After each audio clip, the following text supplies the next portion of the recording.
যে মহড়া দেখলাম, যুদ্ধের মহড়া, অত্যন্ত সুপরিকল্পিতভাবে এবং সুন্দরভাবে এটা আয়োজন করা এবং সেটা বাস্তবায়ন করার জন্য যারা এটাতে অংশগ্রহণ করেছে তাদের সবাইকে অভিনন্দন জানাচ্ছি। এটা চমৎকার অভিজ্ঞতা নিয়ে গেলাম, কত সুন্দরভাবে একটা যুদ্ধ পরিচালনা করা যায়, কত সাহসের সঙ্গে এগিয়ে যাওয়া যায়। যদিও এটা বাস্তব নয়, এটা মহড়া মাত্র, তো এই মহড়া থেকেই বাস্তবের সৃষ্টি, প্রস্তুতি, যাতে প্রকৃত যুদ্ধে আমরা সফলভাবে বিজয়ী হয়ে আসতে পারি। সেনাবাহিনীর মূল লক্ষ্যই হলো বিজয়ী হওয়া, দেশকে রক্ষা করা সকল পরিস্থিতিতে।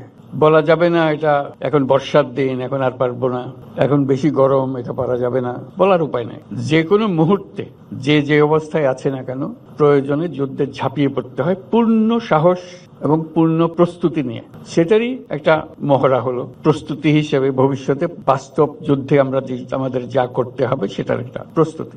আমরা সিনেমার পর্দায় যুদ্ধ দেখি, সবসময় সম্মুখ যুদ্ধ দেখি, ইতিহাসের বহু বড় বড় যুদ্ধ সিনেমার পর্দায় দেখি। প্রথম মহাযুদ্ধ, দ্বিতীয় মহাযুদ্ধের একেবারে প্রকৃত ছবিগুলো দেখি, নানা ব্যাটল, কিভাবে ব্যাটলগুলো পুরো যুদ্ধে তারা শত্রুর সম্মুখীন হয়েছে সেই দৃশ্য দেখি, করুণ দৃশ্য দেখি, সাহসের দৃশ্য দেখি। অনেকগুলো আমাদের স্মৃতিতে অমর হয়ে থাকে, সারা পৃথিবীর স্মৃতিতে অমর হয়ে থাকে, তাদের বীরত্বের জন্য, তাদের সাহসের জন্য। সম্পূর্ণ অসহায় অবস্থা থেকে কিভাবে পুরো জিনিসটাকে পাল্টে দিয়ে জয়কে ছিনিয়ে নিয়ে আসে, সেগুলো দৃশ্য দেখেছি। বহু ব্যাটল পৃথিবীতে বিখ্যাত হয়ে আছে, এক একটা ব্যাটল কিভাবে তারা লড়াই করেছে, কিভাবে জিতেছে, শত্রুর কাছ থেকে বিজয় ছিনিয়ে এনেছে। সবকিছুর প্রস্তুতি এভাবেই হয়। আজকে সেটা দেখে খুব ভালো লাগলো, আমাদের প্রস্তুতি, যাতে এটা ক্রমাগতভাবে আমরা প্রতি মুহূর্তের জন্য প্রস্তুত থাকতে পারি সেটার জন্য। তো সেটার জন্য আবার যারা যে সমস্ত ইউনিট এখানে অংশগ্রহণ করলো, সৈনিকদের অভিনন্দন জানাচ্ছি, তাদের যারা পরিচালনা করছেন তাদেরকে অভিনন্দন জানাচ্ছি,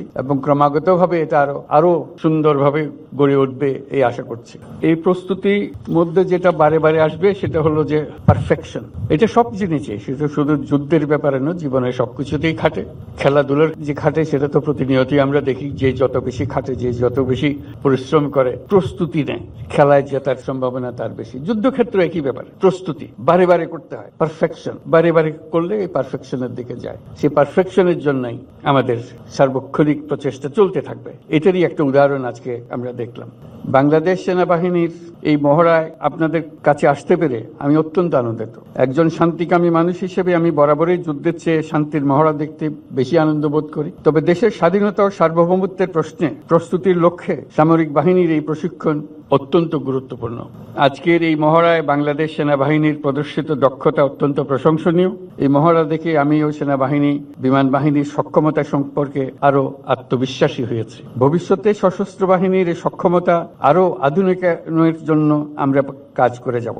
প্রশিক্ষণে সর্বোত্তম কল্যাণ এই মন্ত্রে উদ্বুদ্ধ হয়ে আধুনিক ও যুগোপযোগী প্রশিক্ষণের মাধ্যমে আভিযানিক দক্ষতা অর্জন করে দেশের সার্বভৌমত্ব রক্ষায় বাংলাদেশ সেনাবাহিনীর সদস্যগণ সর্বদা প্রস্তুত থাকবে। সেই লক্ষ্যে সেনা সদস্যদের প্রশিক্ষণ হতে হবে বাস্তবসম্মত। আমি নিশ্চিত বাংলাদেশ সেনাবাহিনীর প্রশিক্ষণের এই লক্ষ্যকে সামনে রেখেই এগিয়ে চলেছে। এইরকম একটি মহড়ার আয়োজন করতে হলে অনেক পরিশ্রম, পরিকল্পনা ও সমন্বয়ের প্রয়োজন। এই মহড়া থেকে আমি বুঝতে পারছি যে এটা আয়োজনে 55 ডিভিশনের সকল সদস্য অক্লান্ত পরিশ্রম করেছে। তাই আমি কনিষ্ঠতম সৈনিক হতে জিওসি পর্যন্ত সকল পদবীকে ধন্যবাদ দিতে চাই। বরাবরের মতোই বাংলাদেশের সশস্ত্র বাহিনী দেশের সম্মান ও গৌরব অটুট রাখতে জনগণের পাশে থেকে কাজ করে যাচ্ছে এবং যুগোপযোগী প্রশিক্ষণের মাধ্যমে সর্বদা নিজেদেরকে প্রস্তুত রাখবে, এই প্রত্যাশায় আমি আমার বক্তব্য শেষ করছি।